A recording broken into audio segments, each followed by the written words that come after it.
paz e bem. Este é o canal Paixão pela Palavra. Nós estamos no mês de setembro, o mês da Bíblia, e vamos acompanhar juntos o subsídio e o texto base do tema do mês da Bíblia do ano de 2021. Carta aos Gálatas, pois todos vós sois um só em Cristo Jesus. Meu nome é Maria Antônia Reda e esse canal foi feito para que nós possamos entender as Escrituras na teologia, na pastoral e na catequese. E também todo o contexto histórico de um texto bíblico, de uma epístola, de uma carta, de um livro. Nós já vimos na introdução o tema e o lema do mês da Bíblia de 2021. O tema é Carta de São Paulo aos Gálatas e o lema, pois todos vós sois um só em Cristo Jesus. Gálatas, capítulo 3, versículo 28. Nós já vimos, passeando com o apóstolo Paulo na compreensão de Gálatas, o gênero literário, o autor, interlocutores da época da redação, e agora nós vamos ver a riqueza do judaísmo e os conflitos dos cristãos judaizantes com Paulo e os gentios. Não se pode jamais confundir os judaizantes com o judaísmo ou com os judeu-cristãos. Judaísmo, primeira religião monoteísta. O que é monoteísta? Que acredita e tem fé em um só Deus. As religiões politeístas acreditam em vários deuses. Então, o judaísmo é a primeira religião monoteísta. Escuta, Israel. O Senhor é nosso Deus. O Senhor é um. Encontramos em Deuteronômio, capítulo 6, versículo 4. Esse é o Shema. O que é Shema? Significa escuta. Escuta, Israel. Que resume e define o judaísmo como religião monoteísta e a escolha de um povo por meio da aliança que dá o dinamismo, a Torá, lei. Há a fé em um só e único Deus, que faz a aliança e escolheu Israel para ser o seu povo, e o anunciador dessa fé entre todos os povos da terra. Nas grandes festas de Israel, o judeu é convidado a fazer memória da sua história, dos mandamentos da lei e da eterna escolha divina. Por isso, Deus, a Torá e a aliança com o povo de Israel formam uma unidade. Como o judaísmo se move em torno de Deus, da Torá e da aliança com o povo de Israel, ele passa a ser construtor da unidade, a beleza central que clareou o judaísmo. Logo, após o exílio, não conseguiu explicitar a unidade através da história, porque surgiram várias tendências, particularmente na interpretação da lei. Os vários grupos e os simples e humildes. Os autores de hoje, que descrevem a história do judaísmo, apresentam várias tendências desse segmento religioso. Os ortodoxos, os ultra-ortodoxos, os conservadores e os liberais. Apresentam, assim, vários partidos e seitas, saduceus, várias linhas sacerdotais, fariseus, escribas, essênios, samaritanos, zelotes e herodianos. Desde os pós-exílio até os tempos de Jesus e Paulo, em que cada um privilegiava alguma tendência diferente. Entretanto, esses autores quase não fazem referência ao judaísmo, de linha popular e de abertura aos estrangeiros, que aparece em 3 livros das Sagradas Escrituras: o Cântico dos Cânticos, Jonas e Ruth. Essa camada não aceitou as posturas segregacionistas de grupos que haviam imposto um judaísmo sectário. Por exemplo, vemos isso em Esdras, capítulo 9, versículo 10. Destes 3 livros bíblicos, queremos aludir particularmente o livro de Ruth, no qual é apresentada a visão de um judaísmo do lado dos oprimidos. Há uma abertura aos estrangeiros, refugiados e ao feminino. O grupo, provavelmente feminino, que redigiu esse livro, deu voz a uma mulher pobre, viúva e estrangeira. Enquanto Esdras expulsava as mulheres estrangeiras, este texto traz uma estrangeira para Israel, fazendo o caminho inverso. Ao lado da sogra Noemi, israelita, no encontro com as mulheres da periferia de Belém e de um israelita, Boaz, aberto e totalmente contrário ao projeto de Esdras. Ruth representa o novo e é a expressão de que as nações escutam a mensagem do Senhor e diz que os pobres não escutam Esdras. No ato de fé de Ruth, para onde fores eu irei, e onde quer que permaneças, permanecerei contigo. Teu povo é o meu povo, teu Deus é o meu Deus. Há uma adesão a um judaísmo aberto. Encontramos essa passagem em Ruth, capítulo 1, versículo 16 e 17. Essa tendência aparecerá na teologia do Anavim, pobres e humildes, que vinha de Sofonias e que será compreendida no Evangelho da infância de Lucas. Lucas, capítulo 1, versículo 2.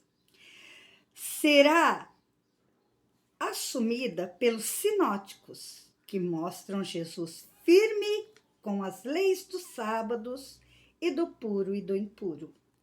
Terá a adesão de Paulo com a clareza diante de uma circuncisão e também do puro e do impuro, que separava os judaizantes dos gentios cristãos. Surge-se que os judeu-cristãos tenham vindo dessa linha do judaísmo, ou seja, dos grupos do povo simples, particularmente dos vindos da região da periferia da Galileia. Vamos lembrar que Jesus foi da Galileia, né? Galileu. Ele é conhecido também, né? O Galileu. E quem foi Ruth? Né? Ruth, Noemi, é um livro lindo do Antigo Testamento. No livro de Ruth, encontramos a árvore genealógica de Jesus. Ao ficar viúva, Noemi, sogra de Ruth, fica com os 2 filhos, mas eles também falecem. E naquela época, as mulheres que se casavam pertenciam à família dos maridos, mas ao ficar viúvas, elas eram devolvidas às suas famílias. Mas Ruth fala para Noemi: não, eu não vou te abandonar. Teu Deus é o meu Deus, teu povo é o meu povo. E aí nós encontramos a árvore genealógica de Jesus. É um livro encantador. Judaizantes. Quem eram eles? Eram cristãos que antes tiveram experiência no judaísmo. Gálatas, capítulo 1, versículo do 7 ao 22. E quem queriam que os gentios convertidos praticassem as leis judaicas. Não se pode confundir os judaizantes com os judeus cristãos. Pedro, João e outros apóstolos eram judeus. O início do cristianismo foi constituído por judeus. Paulo era judeu. Muitos dos simples e humildes que acompanharam Jesus, bem como várias mulheres, eram judeus e judias. Mas Jesus era judeu. O problema não era com os judeus do judaísmo. O problema também não era com o judeu cristãos. O conflito foi se avolumando com um pequeno grupo de cristãos que vieram de um judaísmo mais fechado, que claramente forçavam os gentios a conhecer e praticar as leis do judaísmo, principalmente as leis do puro/impuro e da circuncisão. Esses eram os judaizantes. Quando Paulo fala aos convertidos, dirige-se a eles como vós. Gálatas, capítulo 3, versículo do 1 ao 5. Quando se refere aos judaizantes, que ele chama de intruso, trata-os como pessoas. Gálatas, capítulo 1, versículo 7. Entre aspas, alguém. Gálatas, capítulo 1, versículo 9. Ou, entre aspas, eles. Gálatas, capítulo 4, versículo 17. Capítulo 6, versículo 13. E afirma que eles estão perturbando e querem corromper o evangelho de Cristo. Gálatas, capítulo 1, versículo 7, capítulo 5, versículo 10. Ou seja, os judaizantes eram agitadores que chegaram para destruir uma situação antes tranquila. Parece que estavam ligados à comunidade cristã de Jerusalém, que tinha Tiago como grande líder. Gálatas, capítulo 2, versículo 4 e 12. Qual era a motivação daqueles missionários judeu-cristãos? Eles também acreditavam em Jesus Cristo e saíam em missão aos gentios. Porém, a proposta deles era oposta à de Paulo e à dos helenitas. Enquanto Paulo e seu grupo defendiam que os gentios não precisavam se circuncidar, podiam se assentar à mesa da refeição comunitária e que o importante era a fé em Jesus Cristo, os judaizantes se posicionavam como se fosse ainda do judaísmo. Era preciso realizar a lei do puro e do impuro e se circuncidar. Eles se fundamentavam no legalismo de algumas tendências judaicas. Lembremos que este legalismo, no tempo de Paulo, tinha 3 colunas: as leis do sábado, da circuncisão e do puro e do impuro. Pela carta de Paulo, compreende-se que os opositores estavam tendo sucesso na pastoral da Galácia. O ensinamento básico era que os gálatas deveriam, para pertencer ao povo de Deus, aceitar a lei e circuncidar-se. Provavelmente, os cristãos judaizantes se baseavam no texto de Gênesis, capítulo 17, versículo 9, 14 e 26, que narra a circuncisão de Abraão. Se o fizessem, os gálatas se tornariam herdeiros da promessa. Aparentemente, a base da pregação dos cristãos judaizantes era a Sagrada Escritura. Prestem atenção. Aparentemente. A partir dela, possivelmente falavam dos textos dos mandamentos da lei de Deus, como necessidade da circuncisão para pertencerem ao Israel de Deus. Paulo, então, a escrever a carta, vai buscar seu fundamento também na Sagrada Escritura. Aí estava o grande conflito. Do lado dos judaizantes, era preciso fazer o proselitismo, convertendo os gentios ao cristianismo, porém, dentro da observância da lei, do puro e impuro, e da pátria da circuncisão. Isso criou uma desunião e uma divisão. Do lado de Paulo, desenvolveu-se a missão aos gentios, sem ligação com a lei do puro e do impuro, e sem a imposição da circuncisão. A visão do apóstolo e de seu grupo era bem aberta para as fronteiras. Os gentios deveriam ser evangelizados com base somente na fé em Jesus Cristo. Afinal, eles eram batizados e aderiam pela fé a Jesus Cristo. Por isso, o apóstolo escreveu a carta da unidade em Cristo. Gálatas, capítulo 3, versículo 28. Acenando para a igualdade e a liberdade. Paulo e o contexto dos judaizantes. É preciso situar Paulo no seu contexto. A briga dele não era contra o decálogo. O que é o decálogo? São os 10 mandamentos da lei de Deus.